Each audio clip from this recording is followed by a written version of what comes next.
Greetings and welcome to this training video about location time zone standardization live.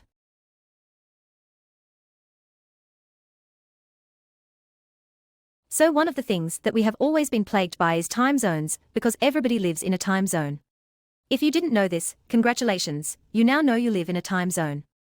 But when you're looking at the system, oftentimes what time zone we are looking at becomes incredibly important, because obviously we want to know if we are booking an appointment, or sending a message, or talking to a client, or whatever it might be that we are doing so in the time zone that we want to be doing it in.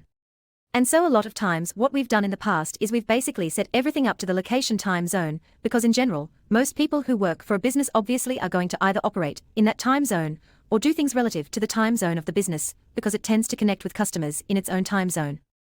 That is not 100% always the case, but it is often the case. But all that to say, what we wanted to do is help standardize a lot of the stuff, or at least highlight what the time zone is so that way you know.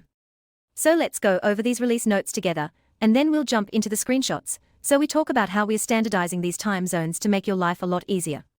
So in our latest update, we are thrilled to introduce enhancements to the date and time formats across various features, along with a location time zone update. And here's what you need to know. So 1, we updated the date and time zone formats.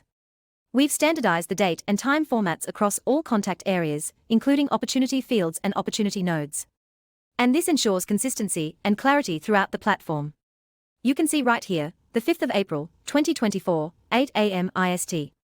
It's giving you very succinctly what the time zone is that we are looking at right here. And in this case, this is off the location time zone for this location, which is ISD. So 2, location time zone update. Additionally, we've implemented a time zone update to provide accurate time references based on sub-accounts of location time zones. And of course, why does this all matter? Consistency across features and standardizing the UX.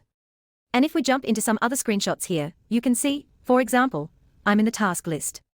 And I can see this, oh, here's the due date. Well, again, we know when it's due, but we also have the time zone to tell us. And this is just showing, oh, look, I'm going to add a new task. Again, time zone to tell us. And again, time zone, time zone, time zone. All over the place, and this is exactly what I've wanted forever, because while I might say I don't like what time zone it's in, or I want to change, or this, or that ultimately at the end of the day I want to know what the time zone is, because that tells me what the heck I'm doing and what time zone I'm operating in. So anyways, this is a little bit of an amorphous conversation, but it's just important because it shows standardization and tells you kind of what the rules of the road are. Thanks for listening to this video about location time zone standardization live. For more videos like this, or to make a request for additional training videos, please go to the main menu and add a comment ticket.